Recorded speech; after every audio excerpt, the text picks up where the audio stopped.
all the books. Shawn, the book maniac, and I are here at approaching the exact midpoint in our Faber Stories series with The Victim by P.D. James. Yes, this is number 10 out of 20 of this short story collection that Faber put out for their 90-year anniversary. So yes, P.D. James, Phyllis Dorothy James, professionally known as P.D. James, is a crime fiction writer.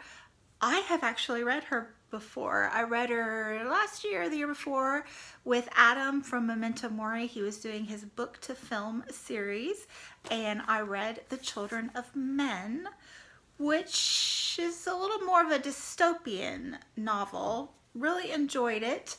And the movie version I did not watch, but I was looking online and it was put out in 2006, and P.D. James actually had a cameo appearance in that. So I think that's really neat.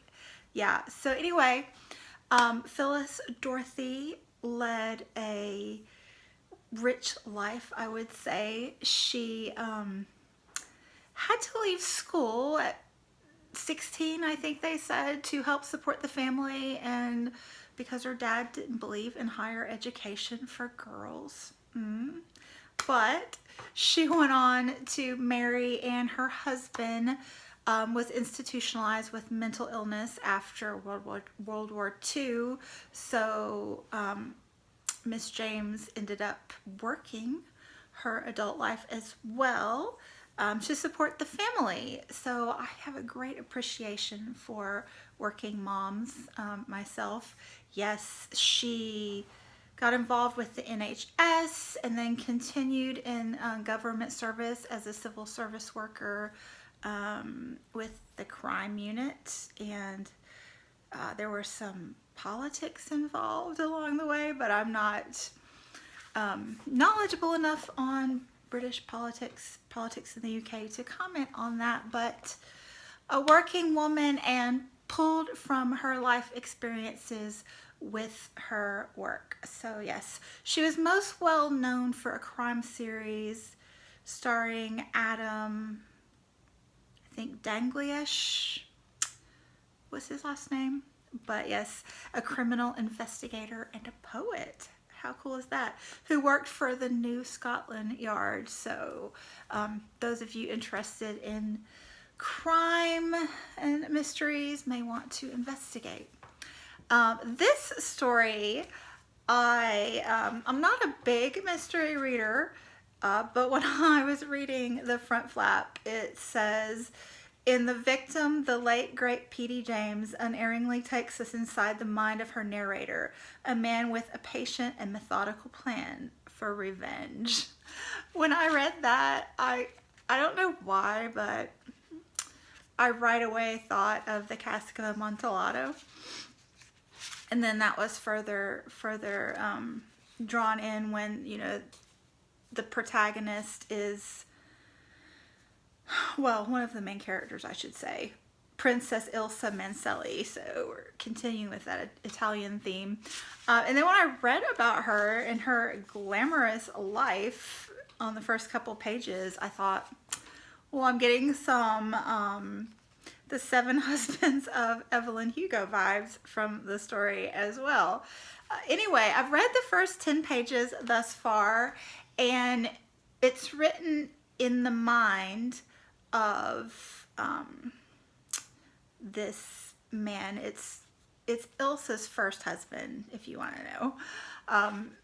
Yes, we're in his mind as he tells the story and plots. I assume we're going to see how he plots his revenge. I haven't gotten that far yet. So it's good. It hasn't really hooked me in yet, but it has potential to. We're still waiting to get excited about it, but it's pleasant thus far. I don't know if that's what you want for a crime novel. We'll see, but yeah.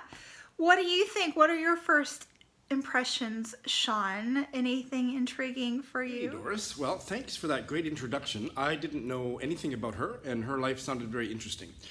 Unfortunately, this is just one of the most boring types of stories you could ever make me read, and I'm not going to read it. I'm going to bail. I read the first 10 pages, and I mean, I hate mystery novels as a genre. This isn't even a mystery novel. This is like a story about a man's revenge because some other man stole his beautiful wife. I just don't care about those kind of stories. I suffered through a Patricia Highsmith novel, and I will never suffer through that kind of a story again. I just think they're very popular. Revenge stories, mystery stories, but they just make me want to throw up. So rather than vomit, I'm going to bail. I hope you enjoy the rest of it better, and I'm looking forward to hearing how you make it out. But I am not going to continue on the journey with you. Looking forward to having better luck on the next one. You bailed! Oh my goodness, Shawn. Not unexpected. I was pretty certain that this would not be your read. It wasn't mine either, and I too am not all that interested in mysteries. I read them and enjoy them on occasion, but not often. And this one just didn't do anything for me. I found it quite boring, to be quite honest. I had to reread the last page because I was so bored by it that I didn't remember. But yeah, it was fine, and I think that if you do like mysteries, you might. Well, this isn't, like you said, it wasn't really a mystery. It was a revenge story. It was very much the Cask of Amontillado style.